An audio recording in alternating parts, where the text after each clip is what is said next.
जब रतन टाटा ने पहली बार अपनी ड्रीम कार टाटा इंडिका को बाजार में उतारा तो उसका रिस्पॉन्स बहुत ही खराब था। घाटे में जाती हुई कंपनी को देखकर शेयर होल्डर्स ने कहा कि हमें ये कंपनी बेच देनी चाहिए। ना चाहते हुए भी टाटा इसे बेचने के लिए यूएस फोर्ड से मीटिंग के लिए गए, लेकिन उस मीटिंग में फोर्ड ने टाटा का अपमान करते हुए कहा कि अगर तुम्हें कार बिजनेस की इतनी समझ ही नहीं थी तो इस कार की लॉन्चिंग में इतना पैसा क्यों लगा दिया।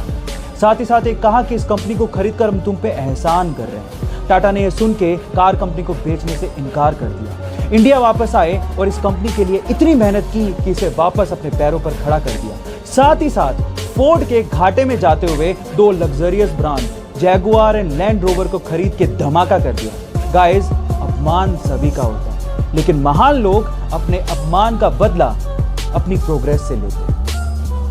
रतन टाटा एक ऐसा नाम जिसे सभी जानते हैं, स्पेशली आज के युवा रतन टाटा को बहुत मानते हैं। लेकिन क्या आपने कभी ये सवाल पूछा कि रतन टाटा ने कभी शादी की थी या नहीं की? नहीं की तो क्यों नहीं की? क्या उन्हें कभी प्यार नहीं हुआ?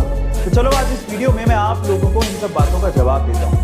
आपकी जानकारी के लिए मैं आपको बता दूं कि रतन टाटा ने अभी तक कभी किसी से शादी नहीं की। ऐसा नहीं था कि उन्हें कभी प्यार नहीं हुआ, उन्हें प्यार हुआ था।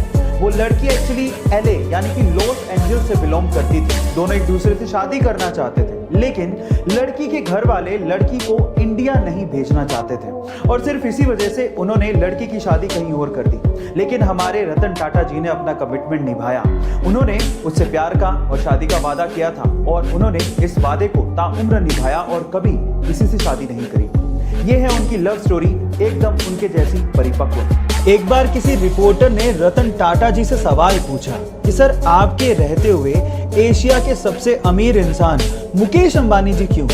तो उन्होंने बड़ा ही सुलझा हुआ और दिल छू लेने वाला जवाब दिया। उन्होंने कहा कि हम इंडस्ट्रियलिस्ट हैं और मुकेश अंबानी जी बिजनेसमैन हैं। हम ये नहीं चाहते कि इंडिया इकोनॉमिकल सुपर पावर बने, बल्कि हम ये चाहते हैं कि ये देश, ये इंडिया खुशहाल नेशन बने।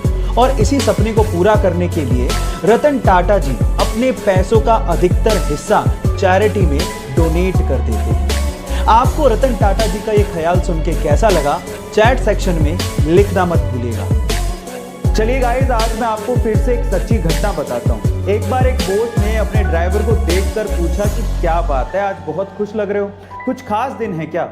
तो उस ड्राइवर ने कहा कि सर, आज का दिन मेरे लिए बहुत स्पेशल है क्योंकि आज मैंने रतन टाटा जी को कार ड्राइव करते देखा। तो बॉस ने कहा कि इसमें क्या खास बात है?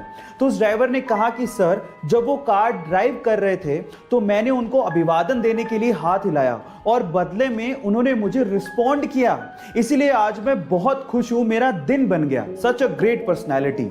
गाइज, इससे ये समझ में आता है कि मनी आपको फेम दिला सकती है, लेकिन हम्बलनेस आपको रियल रिस्पेक्ट दिलाती है। सो गाइज, हम्बल रहिए हमेशा। ऐसी अमेजिंग वीडियोस के लिए यूट्यूब पे हमारे चैनल को सब्सक्राइब कर लीजिए और अगर आप इंस्टाग्राम पे देख रहे हैं तो मुझे फॉलो करना मत भूलिएगा। मिलते हैं अगली वीडियो में।